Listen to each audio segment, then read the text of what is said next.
So, how to install pip on a Windows 11 computer? For some reason, this question seems to be quite popular, and to be honest, I don't really understand why. And the reason that I don't really understand why is that whenever you install Python, you're also installing pip. So by default, the Python installation includes pip. And to show you that, I'm here on python.org, and if I download the Python installer for Windows and run it,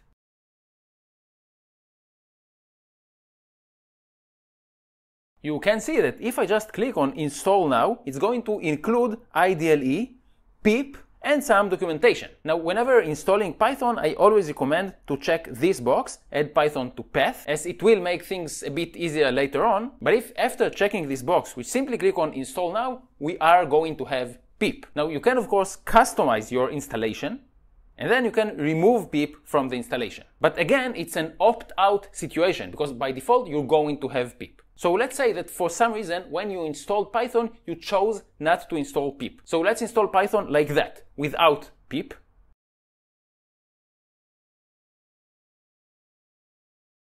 So the installation is done, and now we really are in a situation where we have Python, but we don't have pip. But once again, it's because we chose to be in this situation. Now, to make sure that we do have Python, but we don't have pip, we can use the Windows terminal.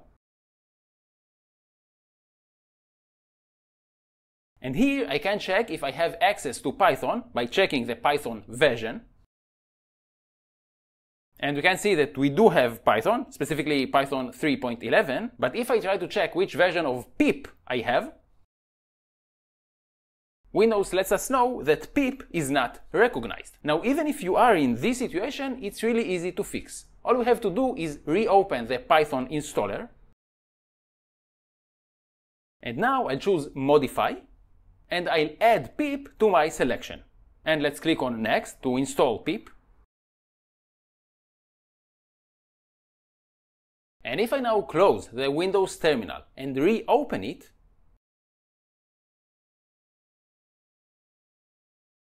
I can check now which version of pip I have. And we can see that pip was recognized and we got its version. Now, if you know for sure that you installed Python, but Windows keeps telling you that pip is not recognized, chances are that you forgot to check the box that adds Python to the system's path. If this is the case, Windows will probably tell you that not only pip is not recognized, but also Python itself is not recognized. If that's your case, all you need to do is to add both Python and pip to the system's path, and I have a video about it, and I leave the link in the video description below.